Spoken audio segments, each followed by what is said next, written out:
Duffel bag, backseat. This video is to help stop diaper digging. This is one video in a large playlist, so please click through and take a look at the different strategies to see which one might work.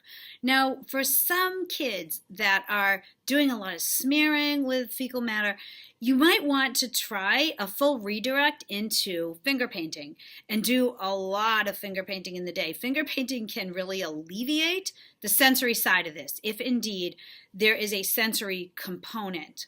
So having a big piece of paper on the wall, big canvas paper, or maybe on the ground or even outside, and allowing your child to do lots and lots of finger painting can be a great way to redirect, a great way to channel this type of a behavior.